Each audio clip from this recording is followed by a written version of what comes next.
नमस्कार दोस्तों, क्या आपको पता है दुनिया की महंगी चीज़ कौन सी है? सब लोग जानते हैं कि दुनिया की सबसे महंगी चीज़ हो सकती है डायमंड, गोल्ड, कोई कार या कोई गाड़ी या कोई बंगला। लेकिन इनमें से कुछ भी नहीं है दुनिया की सबसे महंगी चीज़। एक ऐसी चीज़ है जिसके 1 ग्राम की कीमत जो है करीब 5000 अरब रुपए है, 62.5 ट्रिलियन डॉलर। और इस चीज़ का नाम है एंटीमैटर। एंटीमैटर दुनिया की सबसे महंगी वस्तु है।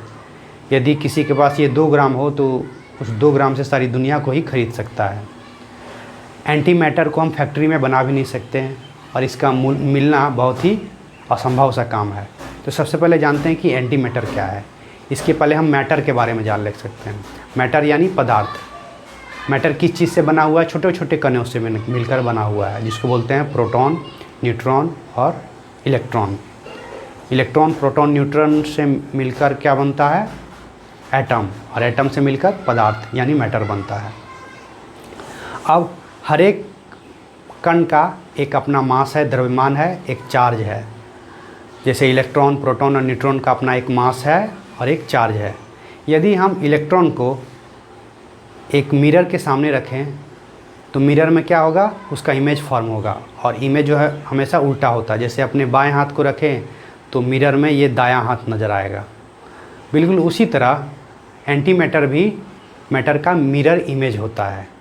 उन दोनों का द्रव्यमान तो सेम होता है, चार्ज उल्टा होता है और उनका ओरिएंटेशन जो बोलते हैं वो भी उल्टा होता है। जैसे कि इलेक्ट्रॉन का एंटीमैटर क्या हुआ? पॉजिट्रॉन।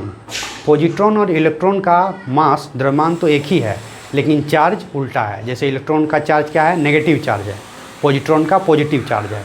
प्रोटॉन का पॉजिटिव चार्ज है, एंटी प्रोटॉन का नेगेटिव चार्ज है। न्यूट्रॉन का कोई चार्ज नहीं है तो एंटी न्यूट्रॉन का भी कोई चार्ज नहीं है, लेकिन वो दोनों दिखने में एकदम मिरर इमेज लगते हैं। तो हर एक मैटर पार्टिकल का एक एंटी मैटर पार्टिकल होता है। हाँ, तो यही है मैटर। मैटर बिल्कुल एंटी मैटर का उल्टा है। यदि हम कुछ एंटी मैटर लें या कुछ मैटर लें, उन दोनों का आपस में टकराएं तो क्या बन जाएगा? एकदम प्योर एनर्जी, प्योर रेडिएशन निकलेगा, एकदम प्योर रेडिएशन। इसी कारण से एंटी मैटर को भविष्य का ईंधन माना जा सकता है, जिससे कोई भी प्रदूषण नहीं निकल सकता। लेकिन इसे फैक्ट्री में बनाना लगभग असंभव काम है। ऐसा माना जाता है कि ब्रह्मांड की जब उत्पत्ति हुई थी तो मैटर और एंटी मैटर दोनों बराबर मात्रा में उत्पन्न हुए थे। लेकिन हम देख सकते हैं कि ऐसा नहीं है। ब्रह्मांड में हम केवल मैटर ही देख सकते हैं। ब्रह्मांड में हम केवल इलेक्ट्रॉन, प्रोटॉन और न्यूट्रॉन ऐसे मैटर पार्टिकल देख सकते हैं। लेकिन एंटी मैटर पार्टिकल जो है बहुत 1-2 की संख्या में है या तो नहीं के बराबर है। तो ये एक रहस्य है कि आखिर सारे एंटी मैटर का हुआ क्या? ऐसा क्या कारण था कि एंटी मैटर ब्रह्मांड से गायब हो गया? तो एंटी मैटर को या एंटी पार्टिकल को हम पार्टिकल एक्सीलरेट में कुछ मात्रा में ही पैदा कर सकते हैं।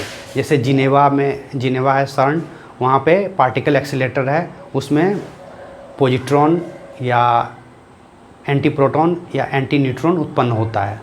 और पॉजिट्रॉन का इस्तेमाल तो मेडिकल में भी होता है। पेट स्कैन का तो नाम सबने सुना होगा।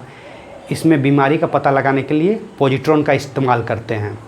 तो ऐसा नहीं है कि एंटी मैटर का इस्तेमाल नहीं हो रहा है, बल्कि इसमें क्या कहते हैं, केला में, बनाना में कुछ मात्रा में पॉजिट्रॉन भी निकलता है।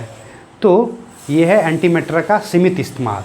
लेकिन यदि हम एंटी मैटर को बड़े पैमाने पर उत्पन्न करने का रास्ता खोज लें तो हमें ऊर्जा का बहुत ही अच्छा स्रोत मिल जाएगा, जिसको बोलते हैं pollution free energy. Anti matter pollution free energy हो सकता है, लेकिन इसको बनाने के लिए, इसको फैक्ट्री में बड़े पैमाने पर बनाने के लिए हमें कोई रास्ते की तलाश करनी होगी।